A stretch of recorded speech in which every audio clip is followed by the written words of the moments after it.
First here on CNN, Russia. It's a game of he said, she said as a war of words peaks over the Ukrainian crisis. With Russian troops now swarming sovereign Ukrainian territory, the Western media have blamed Russia and dubbed it the aggressor long before sending troops to Ukraine was even considered. Putin has checkmated the West, inviting even the likes of discredited politicians like the former Georgian president to weigh in on the situation. This is U.S. security interest at stake. Making Russia out as the key bad guy by the media has been all the rage. We are examining a whole series of steps, economic, diplomatic, that will isolate Russia. Ukraine remains torn while the U.S. acts as if democracy is its only concern. It's very moving, very moving, very distressing. As if oblivious to the fact that the West has long been interested in Ukraine for geopolitical reasons. Remember that NATO has for years now, really since the end of the Soviet Union, seen Ukraine as the frontier of NATO expansion. The destabilization began at the behest of the United States, the European Union, and NATO. At the United Nations, Russia's ambassador made public an appeal from Viktor Yanukovych, still officially Ukraine's president,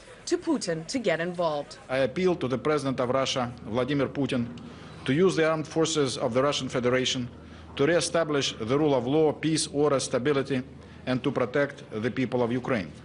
Viktor Yanukovych, March 1, 2014. Despite this, the West continues to push for interpreting events otherwise. It is a violation of international law and a violation of the sovereignty and territorial integrity of the independent nation of Ukraine. With the media forming public opinion, the crisis has largely turned into a propaganda war. Independent journalists continue to report that there is no evidence of violence against Russian or pro-Russian communities. I have the impression that Ms. Power is using her information from US TV. A key fact turned upside down by the West and its media is that Russia never said it wanted a war with Ukraine or that its goal has ever been to annex Crimea from Ukraine's territory. As this conflict turns into a war of words, what it doesn't lack is misinformation. As accusations, emotions, and threats fly high, the future of Ukraine remains unclear and the situation on the ground a lot more complex than the good guy, bad guy coverage.